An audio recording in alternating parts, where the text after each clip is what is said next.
I'm Mike Uyak. I love to try new things, and I've had culinary adventures all around the world, as well as right at home. I've had really wonderful food, as well as some really horrible food. I'd like to share some of my adventures with you, and we'll see if I have what it takes to fix whatever goes wrong. This is Recipe Redemption.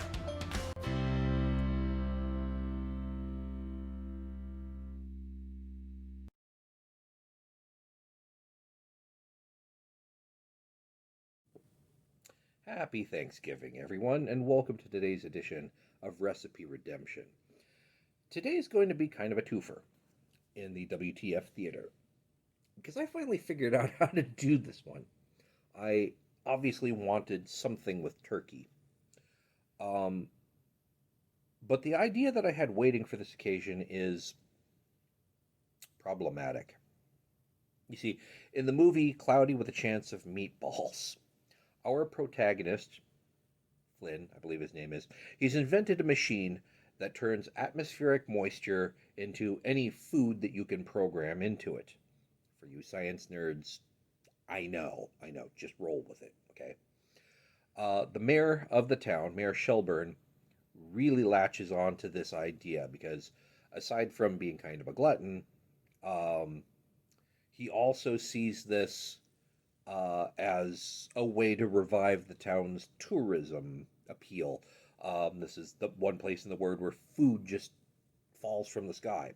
And he goes a little bananas at one point, suggesting this gem: pizza stuffed inside of a turkey, the whole thing deep fried and dipped in chocolate. I'm not going to do that. As I may have mentioned in earlier episodes, we're balling on a budget around here, and that's a massive amount of food to waste. I mean, if it turns out to be bad, and uh, I'm not going to take the risk that it's going to be really bad. It, and aside from being a waste, it's also somewhat impractical. Stuffing the pizza inside a turkey means that the pizza gets soaked in the juices of the bird as it cooks, so the crust never forms, doesn't bake up properly, and instead it kind of becomes this sort of vaguely pepperoni flavored bread pudding, steamed pudding, which isn't necessarily bad, I guess. I don't know, but it doesn't sound great. I have nothing against frying a turkey just by itself, but here's the thing: there's still a little bit of residual oil left over, no matter how careful you are about temperature control. And unless you blast the living crap out of it and just cook all the moisture out until it's bone dry and about as edible as hemp mooring line, um, there's going to be residual moisture on the inside as well. Neither the oil or that moisture in there is going to contribute to adhesion of the subsequent chocolate layer once you dip the whole thing in chocolate. So, really, really impractical. The chocolate layer probably won't stay on there for very long. And you'd have to serve it cold in order for that chocolate layer to stay there. And I just don't think it'd be very good. Um, unless you took the idea a bit further in the development process. Let's see what we can come up with. So to start off with, we're going to make some pizza dough. I'm not going to give you an exact recipe here because I wasn't really following one, but generally speaking, I'm following the same dough recipe that I use for my deep dish pizza, which is a high hydration dough, probably about 70% hydration. The basic proportions are 240 grams of bread flour, approximately 170 grams or milliliters, either way, of water, and here's where I depart from the metric system: about a teaspoon's worth of instant yeast and a couple tablespoons of honey. And I blend the flour, yeast, and honey together just to make sure that they combine. They're kind of evenly distributed before I add the water. I'm doing this in a food processor because it's quick.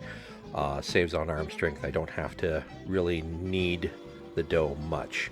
Pretty much all of the violence happens in the food processor and I just have to knead it a little bit afterwards. Once I have mixed it all together and it started to come together, I add about a teaspoon of kosher salt and 2 tablespoons of olive oil, just to give it a nice little bit of stretchiness, additional stretchiness. Keep it from becoming, putty.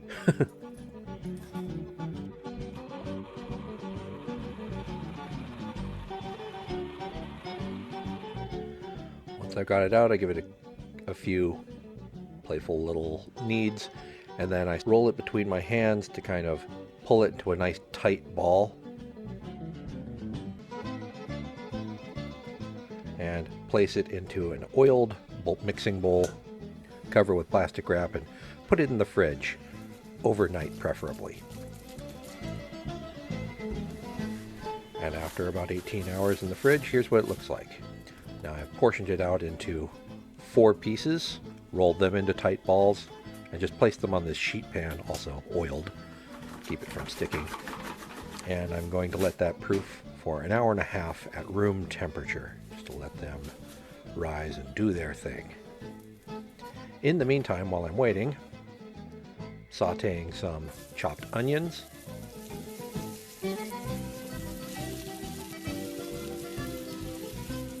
once I get it all in there, and some garlic. Just going to saute those until they start to color, probably about 5-6 minutes. Then I'm adding in some turkey that I've cut up into about 1.5-2 inch chunks. I like it. I like my fillings a little bit chunkier, so there you go. And once that's all colored, starting to brown, add some garlic powder, onion powder, a little bit of chili powder, and some ground cinnamon. And I didn't measure, so I can't really give you any measurements, but a teaspoon of each? Sure.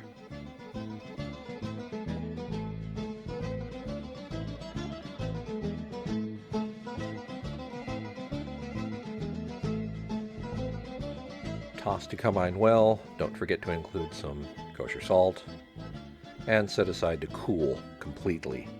Let it cool for a good hour. Now that your dough is ready, don't do what I'm about to do here, which is take one of those dough balls and just make it into one giant sort of pizza thing. This would be great if I was making a pizza. However, I'm making a calzone / panzerotti. So as you will see, this is going to end up with like a 14-inch diameter calzone. It's enormous. It was almost impossible to pick up. It was a fail all around. So those 4 balls of dough, cut them in half again, and you'll have something that actually looks like a decent calzone for one person. But in any case, as you can see here, I used just a plain old Italian seasoned tomato sauce as my base, just like a regular pizza base, with some basil, oregano, garlic powder, onion powder, salt. But I've added mole sauce, and yes, I used just a prepackaged mole sauce. Mole is one of those things you either know how to make it or you don't, and I don't. I have a general idea, but that's one of those things that you kind of had to have made it before, like with your mom by your side guiding you, or your abuela. It's one of those sauces that has like 40 different ingredients, and I'm not comfortable doing it myself, so I just got the prepackaged stuff. But as you can see, once I had the sauce down, I put the turkey and onion mixture, and then I'm crumbling some queso fresco inside. I know for a calzone, you're really looking for mozzarella. You want that cheese pull, but I thought since we're kind of going in a Mexican direction with the mole, I should probably go that way with the cheese as well. And then I'm adding some plain old pepperoni and folding over, making sure the ends meet, trying to burp some of the air out if at all possible, and then sealing on the edges. You can also crimp this with a fork. I've seen that done. And then, because I have some excess dough here, I'm going to kind of roll it up, and that'll help seal it extra. Now, remember, as a reminder, do this with the half-size ball of dough, and it'll be something that you might actually be able to pick up once you're done with this. Oh, and you should probably also flour the cutting board that it's on. I didn't do that, and that added to my problems. So in any case, here is a half-size one. It's a little bit more, it's a little lumpy, but it's fine. And I'm throwing it into some hot oil, because this is not just a calzone, it's a panzerotti, and it is deep fried. Once it's brown on one side, I flip it. I'm kind of pan frying this rather than having a really deep one. Now, honestly, I avoided adding too much to this because I didn't want to confuse the flavors. But this particular brand of mole sauce is actually quite subtle and in flavor, and I think that I could have gotten away with amping the flavors up with more seasoning and maybe added a few more notes to the dish. But that being said, this is quite good. The rich, toasty flavor of the mole complemented the sweetness of the tomato sauce, and there was um, just enough meatiness from the turkey and saltiness from the pepperoni, and I guess a little smokiness. Um, and although I didn't really get that good gooey cheese stretch from the queso fresco that I would have gotten from mozzarella, and I didn't expect one because I'm using queso fresco. It was still just enough dairy to complement all the other flavors. I might have fried it just a bit longer. Um, the inner surface of the crust, it was cooked, but it was just a tiny bit soft for my liking. I think I would have preferred it to be crunchier all the way through. And I probably should have strained off more of the liquid from the turkey onion mixture because the filling didn't really stay inside the panzerotti once it was cut into. So, but very tasty, worth doing again after a couple of days of salads. It's not exactly health food, but one WTF theater item checked off the list. Didn't stuff a pizza into a turkey, but I did stuff some turkey inside a pizza. Sort of. Now, since I've got this lump of pizza dough sitting around, I thought I might also tackle a little something I ran across online: the corn dog pizza.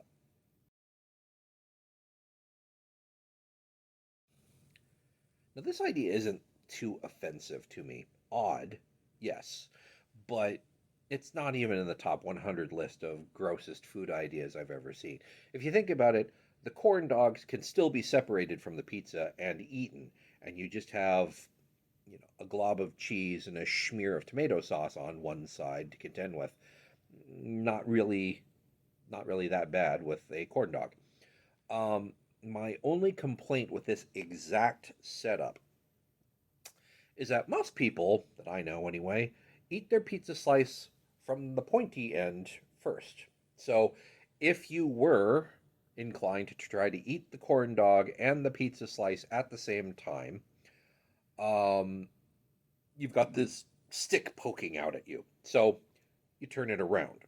Or, better yet, do away with the stick altogether, since the vehicle conveying the corn dog to your mouth is now the pizza. But unless you stick that corn dog down with a whole lot of cheese or something, this setup still leaves something to be desired. It's still possible for that corn dog to kind of roll around, and you have to balance it on your slice of pizza. Unless, you guessed it, you made a calzone or a panzerotti out of it, with a fully cooked corn dog in the center. So that's what I made. Okay, for my corn dog panzerotti, same basic principle. Taking my pizza dough, stretching it out. You don't want it too thin because you are going to have to pick this up again. It's better, especially if you're doing a calzone, it's better to actually do this on a pizza peel. That way you can just slide it right off onto a pan or onto a pizza stone. But in any case, I'm using the same tomato sauce. I don't know why I put the cheese on just one side there. I actually want this to wrap around, so you'll see me move that in a moment once I figure that out. But because I didn't have any mozzarella cheese, because I thought I was going not I wasn't going to need it. I'm just going with some cheddar, thin sliced cheddar cheese here, pepperoni, and yes, the star of the show, the corn dog. Going to remove the stick, place the corn dog in the middle, a little more sauce over the top, just because we like sauce, and carefully and expertly wrap that all up. Bring the ends together. I'm kind of overlap them and press to seal. And the ends, I'm kind of doing a package fold just to seal the ends. And it does mean that you have 3 or 4 layers there where those corners meet. So it's going to be kind of a bready end, but that's okay. And I'm just kind of rolling it a little bit to make sure everything sticks. There you go. Throw it in the hot oil like before. So nice and warm. And I made this smaller, so it's actually can be handheld. Mm. Mm. That is okay.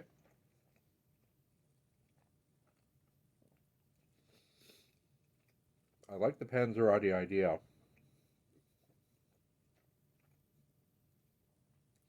Just because it takes something that is sort of moderately unhealthy and makes it even less healthy by frying the bread.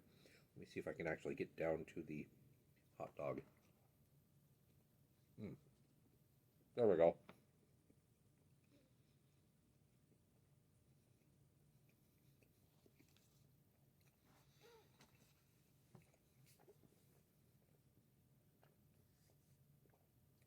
Flavors work fine together. When you think about it, what is a hot dog?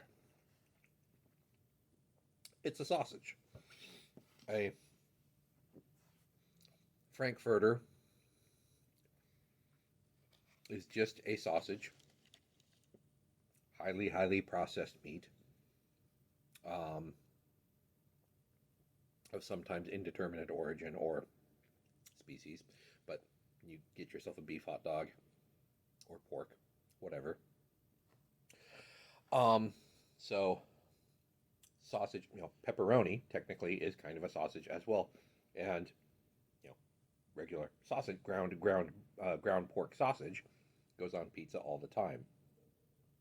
As for the sort of cornbread coating, well, a lot of times you put a bit of cornmeal down onto the pizza stone, or on so that it sort of sticks on the bottom of the crust of a pizza crust. So it's just a grain, um, slightly sweet, but otherwise it's just a grain.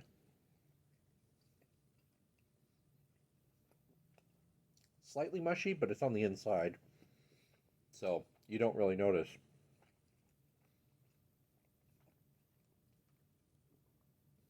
It's really quite good. I don't see anything wrong with that. I don't know if I would actually deep fry this, making a panzerotti every time. I think I might, just do a corn dog calzone, or just eat the corn dog on its own. Do you absolutely have to do this? No. You can have pizza and you can have some corn dogs. Um, but it definitely does make a more convenient eating vessel than a big slice of pizza trying to balance a corn dog on top of it. And no need for a stick. So, there you go. A twofer. You've got your turkey and pepperoni mole panzerotti and a corn dog panzerotti slash calzone slash whatever you want to call it. 2 for 1. It's the holidays. I give and I give. So let me know what you think in the comments below. Um, we're winding down the year. Another, if you want to call it, season of Recipe Redemption. And I'm already in the process of planning 2021. So until next time, I'd like to thank you for watching. I'm going to enjoy the rest of my lunch. And I'll see you next time here on Recipe Redemption.